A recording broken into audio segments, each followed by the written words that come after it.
What is up, everybody? Oh, nope, you don't want to see that. How is everybody?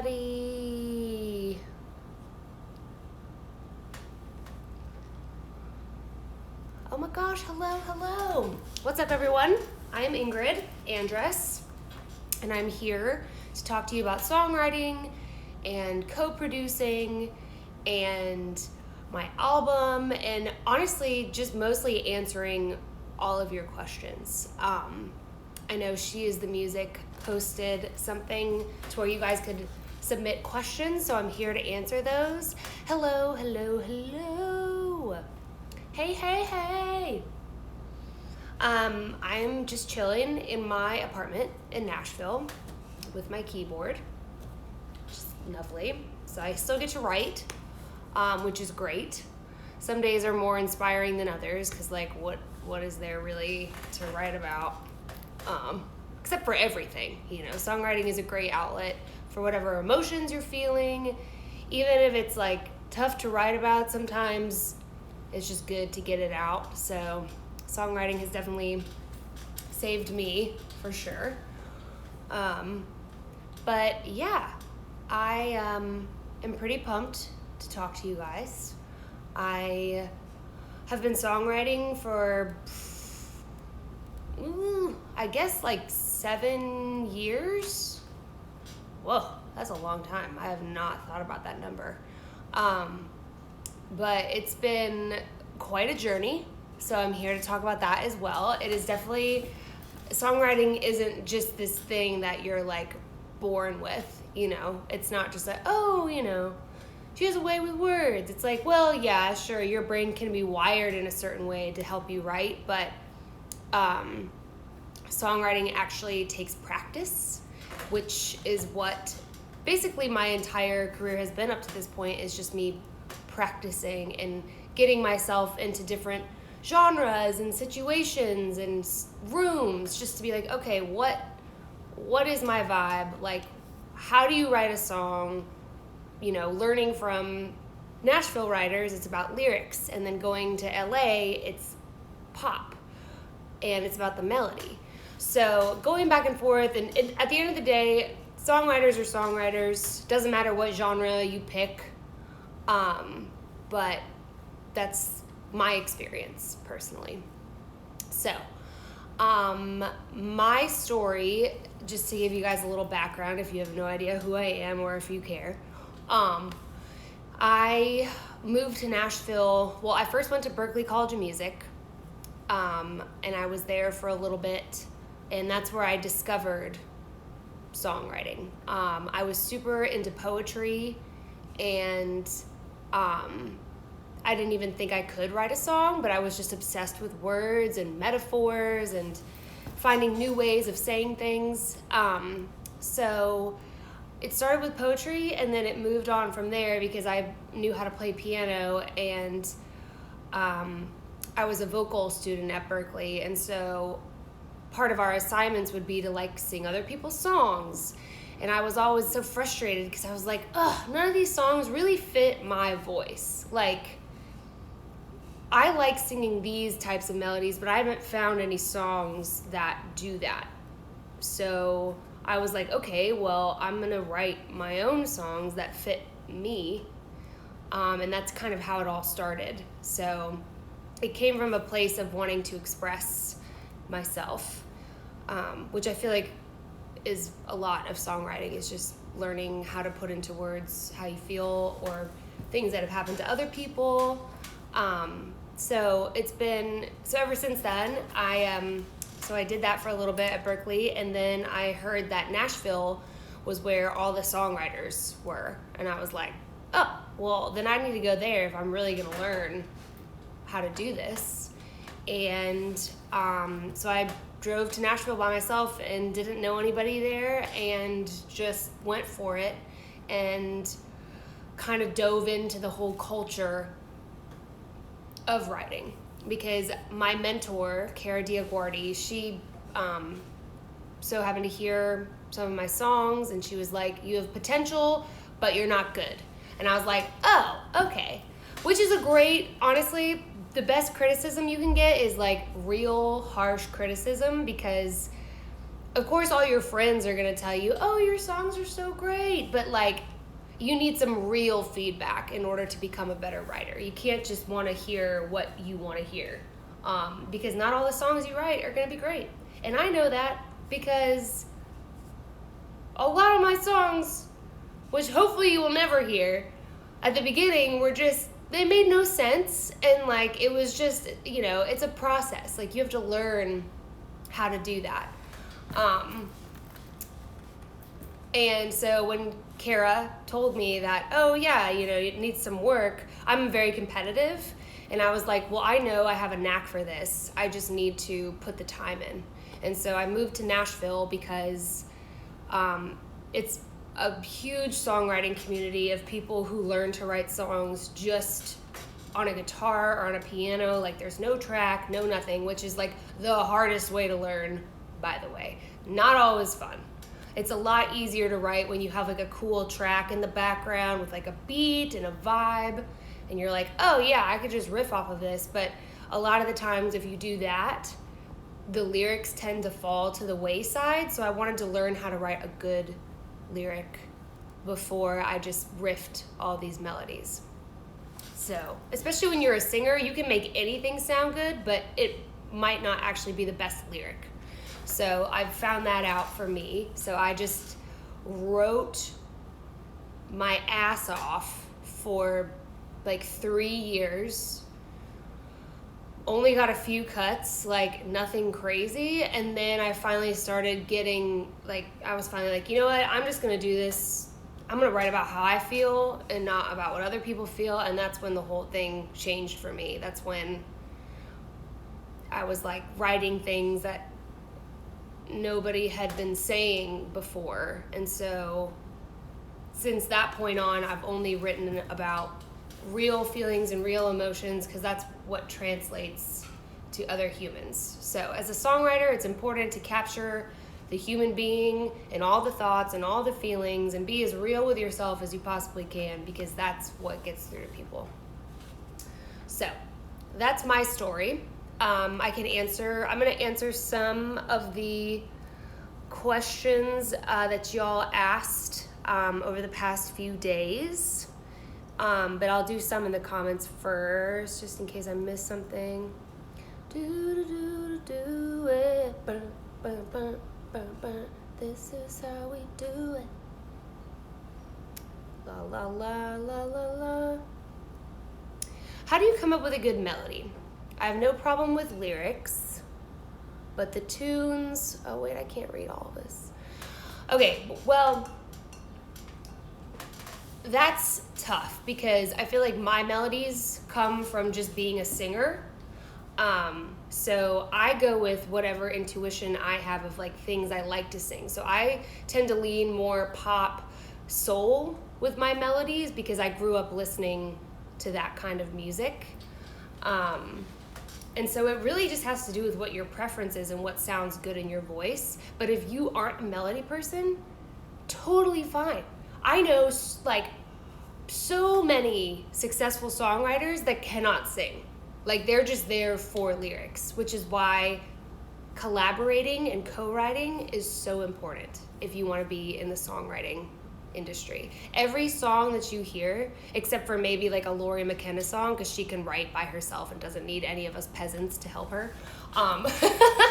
But most songs on the charts or anywhere are co-written.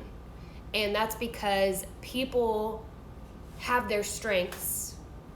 And when you put that together, if you have a hard time coming up with melodies, your neighbor is probably great at coming up with melodies. And so you coming to them being like, I have this poem, or I have these lyric ideas that I love. Does it inspire any melody for you? That was Elton John's whole career. He had a guy just give him lyrics, and he made up the melodies. He didn't do the lyrics.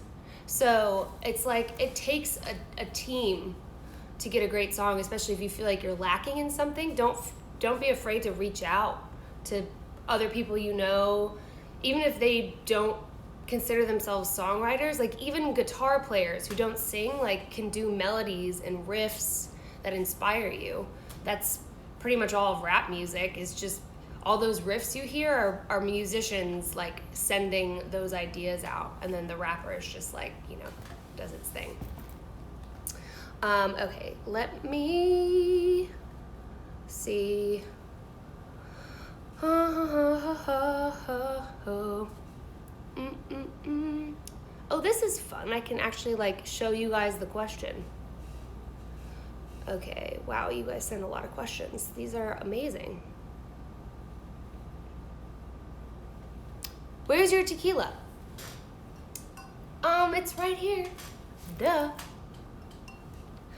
This is my first drink of the day, thank God. I'm like trying to pace myself in quarantine.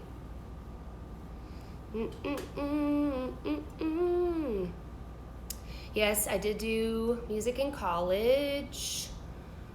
How does your songwriting process begin? Like I was saying earlier, it depends on what genre I'm writing for. Most of the time, I don't even let genres get in my way. So I guess take that back. Genres don't matter. It depends on if I'm writing for myself or if I'm writing for another artist. So if I'm writing for me, the songs usually start with lyrics and a title, because I have something that I want to talk about, and I kind of jot down a roadmap of like, okay, here's what I want the chorus to say. Like, this is why I'm singing this song. Here is the why, and the why comes in the chorus.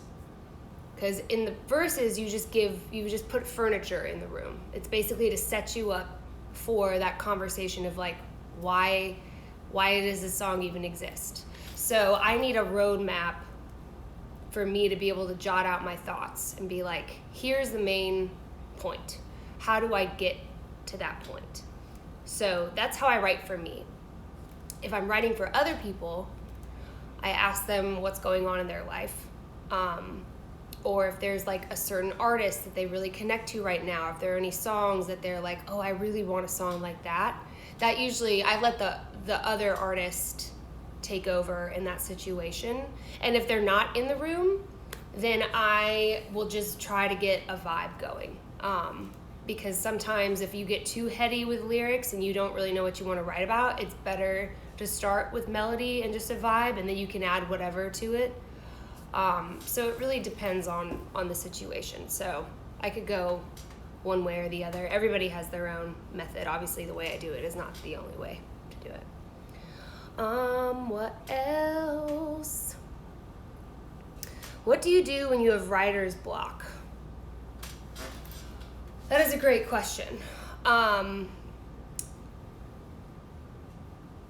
I have learned that forcing creativity is a double-edged sword, because it's good to fight through any writer's block, because I think completing a song is so important, because you could write a bunch of half-written songs and then you have no whole songs. So it's like having a whole song is important. It doesn't always matter when you're writing for pop. I'm sure some of you guys know you could just turn in a chorus and be like, somebody else work on this. But I can't stress enough how when you are learning to songwrite and you're starting off, it's really important to know how to finish a song, how to wrap it up, how to do the whole thing. Once you know how to do that, then yeah, just write a chorus and send it off to somebody. But if you want to be a long-term songwriter, you got to know how to start it and end it. And writer's block to me is something to where my brain and my body are just like, it's not happening today. Deal with it. You can try to push through it. Sometimes that works, but I kind of know my own limit of when I'm just coming up with lines that I'm just like, that's not good either, and that's not good, and that's not good. So then I just have to kind of stop so I don't completely get pissed off at myself for like not coming up with the genius line. Or I'll bring it to my friends and be like, what else does this need? Like, what is it missing? Like, how does this make you feel? Feedback is so important. It should not run your life. and you should not only care about what other people think of a song. You need to like it first. But getting feedback is so valuable because you want to know if you're connecting to your audience. You want a song to make somebody feel something. And the only way you're going to know that is if you get other people's perspectives on what you're writing about. So I deal with writer's block by leaving it alone for a second, or if it's ready to like be semi-presentable to somebody, then I'll get feedback on it, and you get a lot of, space clears up a lot of problems. If you just step away from it for a second, if you have fresh ears, don't listen to it for like a week and just be like, I'll work on something else, but then promise yourself that you're going to come back to it because that's important. Let me do some from the comments. Oh my gosh, you guys are so great.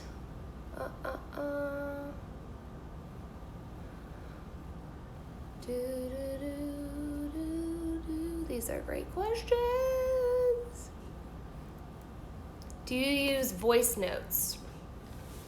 Yes, definitely. In fact, a lot of the songs I've been writing recently, because I don't have access to like an actual studio, all the demos are recorded on voice notes. Because if you have like any kind of smartphone, the microphone is actually a very good quality for something to like get your point across. So I'll use voice notes to record ideas that I have. That makes collabing a lot easier. And I also like, some days are better than others as far as like remembering a melody or whatever. And I could think something is super dope and then forget it, and then I don't have a voice note. So I always usually keep my voice notes open and recording, even if like I feel like the song isn't getting anywhere. Sometimes when you're just stream of consciousness and like in the moment, really cool things happen, and then you can just go back and be like, ooh, I want to use that part. So that's technology. How did you make the right connections and get your music heard by the right people? That is a great question.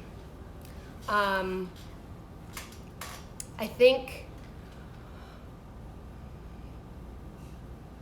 think a lot of it is you putting yourself in a situation that sets you up for a connection. So Berkeley was mine. Do you need to go to college for music? No, absolutely not. In fact, most people don't. But I come from a background where nobody did music, and there wasn't a huge music scene in Denver, Colorado when I lived there. Most of it was like ska and reggae, and I was like more into the country, and there are no country artists that come from Colorado. So I basically just put myself in a situation that would set me up to be able to be around other musicians who knew other people. So I chose to go to a music college because that was kind of my instant in to some kind of musical culture. So I think that's the first step, is putting yourself in an opportunity that could lead you to somewhere, and which that's a risk, to be honest. So first you have to take a risk and be like, okay, I might not be a successful whatever, but I'm just gonna try anyway. And then I wasn't annoying with Kara, but I knew that she was interested in some of my stuff, and so I wouldn't be afraid to send her new songs. And so I was open to constructive criticism. And so it's really just, one, put yourself in an environment where there are other musicians and other people pursuing what you're doing, because that's where those people reside. Next step, find out who is doing something that you love, whether it's like the songs. Like I loved Kara's songs and the pop songs she wrote. So it's like, okay, I admire her work. I love how country lyrics are written, so I want to write with like really established old school country writers. So yeah, you just gotta, it's a step-by-step thing. Of course we see that people get discovered online all the time and it's like an overnight sensation. No, it's not true. You can have like a super viral thing that happens, but the only reason that momentum carries is because that person found the right team to keep pushing them to do it. It's not just this like, oh, they're famous now. It's like, oh, no. That person was sought out after they put themselves in that position. They knew some people, whatever. So a lot of the time, it's really not as easy as everybody thinks, but you have to be strategic with it. So I'm done rambling about that. Everybody's path is different, obviously. Oh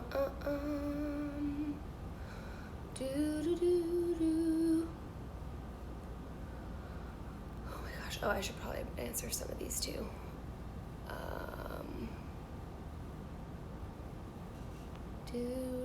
So many questions. I love it.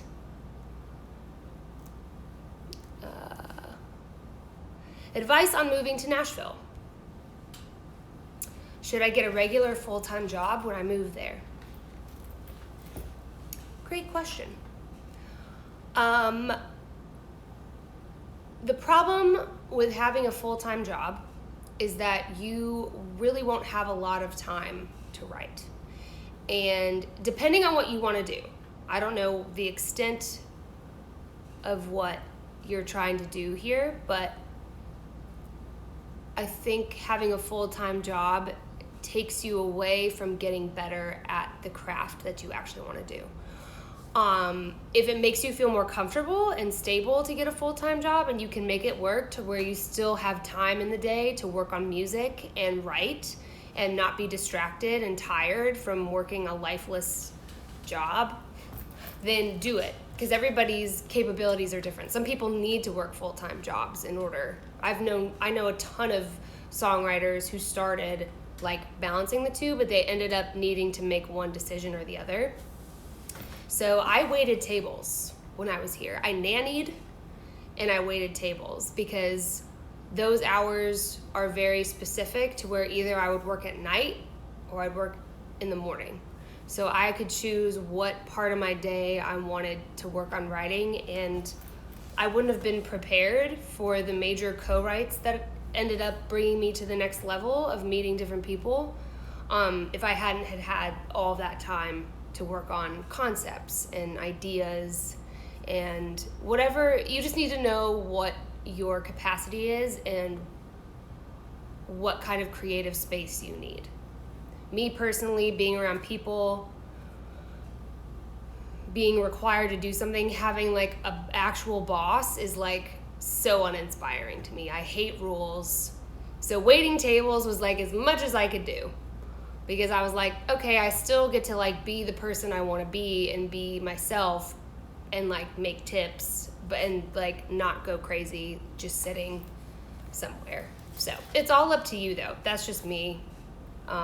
A lot of people have started with full-time jobs and eventually got to wherever they wanted to be. So it all depends.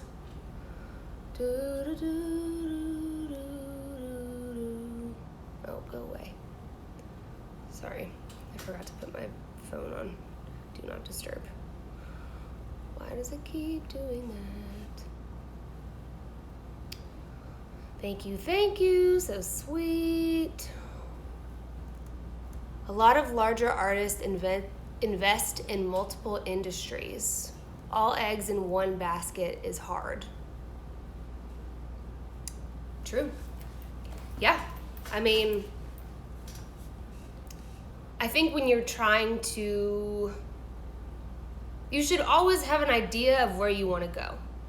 I'm not saying like, obviously with me, like I knew I wanted to be an artist, but I needed to learn how to write songs first. So all my eggs were in the songwriting basket at the beginning because that's what it takes to be a professional at something. You need, and to learn it, you kind of have to be all in. But now that I have that, I was still working on performing my songs for people at songwriter rounds and getting that performance anxiety worked through so that when I did become an artist, I would be very comfortable on stage. So you can still have all your eggs in one basket, but also be like doing a side hustle on the side, you know? Side hustle eggs. That's a thing. Wow, no. So I feel like don't ever view it as your only, if this doesn't work, then it's going to be terrible. Like, there will be other opportunities that present themselves that you can't even plan for. Like, I didn't expect to get a publishing deal as quickly as I did because that's not normal. But everybody's life is different. And I knew that I wasn't ready to be an artist yet, so I just kind of shifted and was like, all right, guess I'll do the songwriting thing. But this whole thing has been an improvisation. I've never been like, I'm only going to be a songwriter. Like, I just wanted to be in music in general, whatever that meant for me. So, but that is true. Don't keep all your eggs in one basket. Unless you really like that basket, then do it.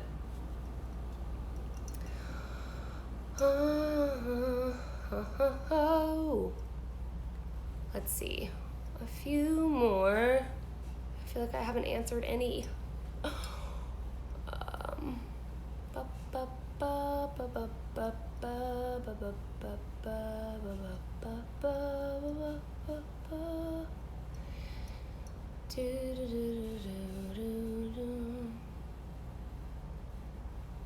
Okay, what artists inspire you the most?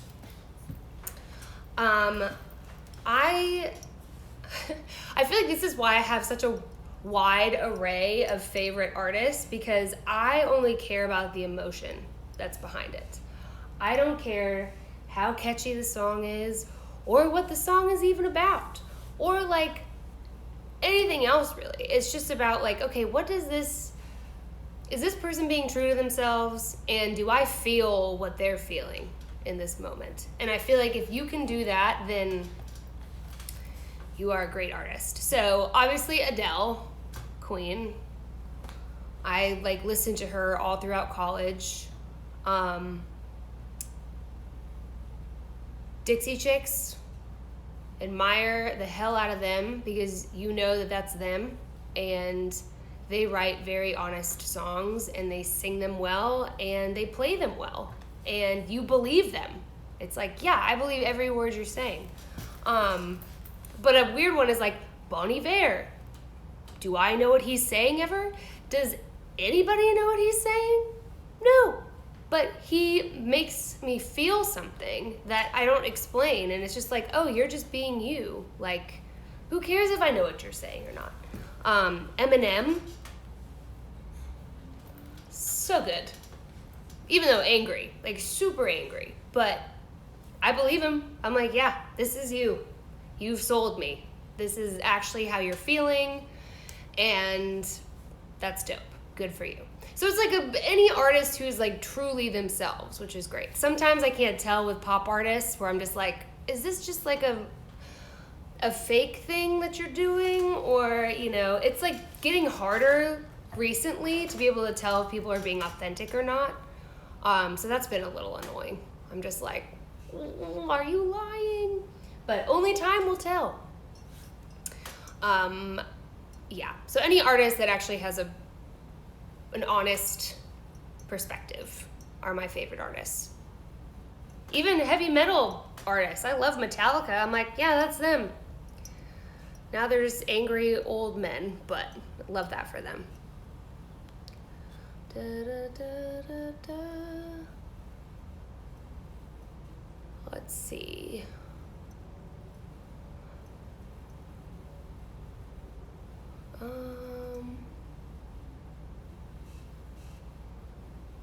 Once getting your music into the right hands, what advice do you have for expanding your network? It's a good question. Business question.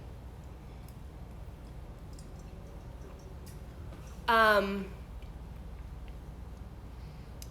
think expanding your network means being open to writing with new people, even if it's uncomfortable or you have no idea what it's going to be like. You also just have to keep working and writing, because I have found that a good song At the end of the day, a good song will get you to the right place, wherever that needs to be. Because people in the music industry, it's their job to find songs that make them go, oh, that's dope. And so if you send it to somebody, if you get it in the right hands and you're looking to expand, all you have to do is just keep writing dope songs, because the rest takes care of itself after that. Then you get put in rooms with other people who have also written a lot of dope songs. And then it just compounds from there. But at the end of the day, it all comes down to the song. There's nothing more you can do than just write a good song. Whether that's good for you, good for the radio, good just however. A good song at the end of the day, no matter how much politics are involved, and there are a lot, but writing something original and something that hasn't been done before is what everybody is trying to find. Everyone's trying to find the next new thing. So as long as you can still be persistent with that and not get frustrated that you're not popping off super quick or like nobody's paying attention to you, just know that it's all process. And even some of the greatest songwriters that I know right now, like nobody cared about them at the beginning of their career, and now they've written like everything. So it's just, you just know that it's gonna be a journey and be ready for it, but look at it as something that's exciting, because it is. Okay.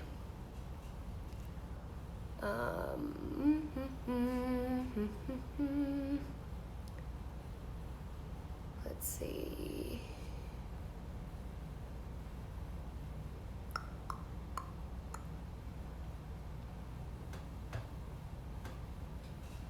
Few more. These are just so great questions. I'm like, oh, I want to answer all of these.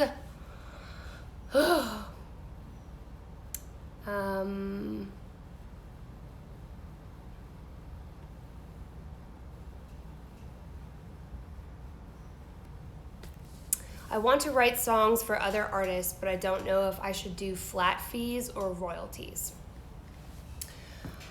Here's the thing with those. It depends, first of all, what kinds of songs you're doing. If it's like an urban like hook or like a track, it makes sense to sell those, especially if you're just like, yeah, sure, have it, whatever. But if you are just starting off and nobody really knows who you are, sure,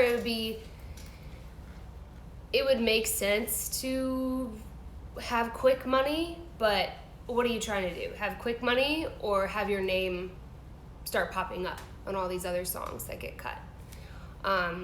Because when your name is on something, that is ammo you use to be like reaching out to people, being like, hey, here are all the cuts I've got. Even if they make you zero money, showing that you've gotten cuts and your name is on the song is more important than just making a quick dollar. Because once you sell that song, your name is removed from it. And if it's not, then that's fine, but it depends on if the artist is big or not. Like I'm torn. If they're like just people with money who are just like, please send me one of your tracks, and you don't, it depends the artist. I've never sold a song or a track, but if it was a song that I didn't really care about and was just like, oh yeah, I kind of like, I don't need my name on that, or like, I don't care if it does well or not, then I would probably sell it. So I would do it from a song to song basis, because having your name and being a part of something is very important if you're trying to build your portfolio.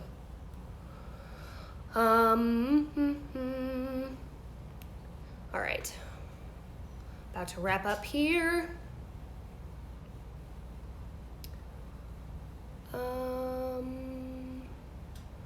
If you don't live in Okay.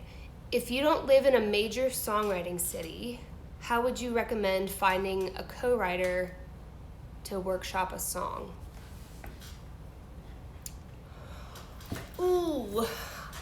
Well, it would have to be somebody you trust, because honestly, I don't know what kind of outlets or websites there probably are so many now where you can like actually go on a website and collab with people, but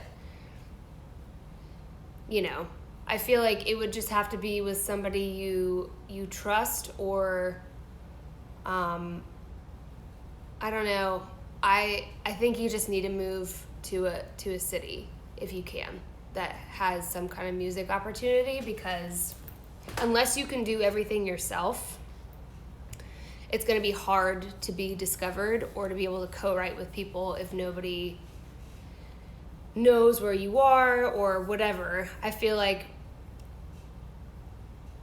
I guess, reaching out to groups on like Facebook or Instagram pages, or like DMing people whose music you like, maybe not super famous, but like if there are local people that you enjoy, or even just anybody you find on Spotify that's new and you are inspired by their music, just DM them and be like, yo, your shit inspires me.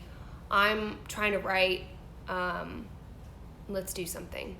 But at the end of the day, you're going to have to move somewhere eventually. So I would suggest you just start focusing on what that looks like for you. And instead of just, because the people that can not live in a big city, they sing all their own songs by themselves. They record everything on their own, and then they release it on their own. So they don't need anybody, but the people who have been discovered or whatever by posting covers, they usually end up moving to LA or Nashville or New York because of that reason, because they need people to collaborate with, because they can't do everything on their own. So moving to a more music-based city is definitely not the end-all be-all, but if you are unable to record in your house and get good quality stuff, then you might need to start thinking about either getting equipment and learning how to use it so you don't have to move, or putting yourself in a city that has studios and people and, you know, a constantly flowing something. So yeah, that's it for me. What does my necklace say? It says ladylike. It's my favorite. Because it's the name of my album, if nobody knows. Which was also, I forgot to talk about this, I co-produced all the songs on that album, which, as a female in music, not to get preachy, I'm just proud, is very rare. And so one of the things I wanted to encourage all of you, whether guy or girl, just because you can't make a track or don't know how to make a beat or whatever, you can still co-produce your record, because obviously, you know, playing an instrument helps, but if you are involved in how the song ends up and like suggesting, ooh, how about this part right here? Can we add like, you know, can we add a weird guitar part here or whatever? That is co-producing. That is what that title is. Obviously, it will help. I mean, I know a little bit about producing so that I can speak to producers about what I want, to where I know the terminology of like, oh, can we make this a little more wet? Like if I want reverb, or if I know how to play a beat I'm hearing in my head on the MIDI keyboard, you know? But it's been a really fun process to me to be able to put whatever I'm hearing in my head into actually what it sounds like. And if you should find a dope producer that is down to do that with you, because not everything has to just be on the producer. You can very much be a part of that when you're writing a song, and you should be, especially if it's your art. You should want that. You should want to express how you feel. So co-producing it was really fun because, you know, as a musician, there are so many things happening where it's not just about the lyrics, it's about the vibe that you're creating for the lyrics, and it's just a back and forth. You need both. Even if the lyrics are amazing, you want the music behind it to support it. And so if you're hearing parts in your head, like, speak up. Don't ever be afraid, just because you're not like a producer, speak up, because what you're hearing in your head could make or break the song vibe-wise. There are a lot of songs that would not be as catchy as they are if they didn't have some kind of motif in them or like a cool moment. And a lot of things are co-produced now, which I think is great. So make sure to speak up when you're in a session, or if you don't have a session to go to, reach out, do DM people, put yourself out there. Don't be afraid to get turned down. It's gonna happen. But it won't always be like that, as long as you just keep doing you. Don't apologize. Be open to criticism, but don't take it too seriously. And that's all I got. I hope y'all are staying safe. I'll probably do more of these in the weeks to come, especially if we're still here. But I love you so much. Thank you for taking the time to watch this and answer my questions, or answer your questions. And yeah, I guess I'll just see y'all on the flip side. And I hope you're safe and healthy, and I love you.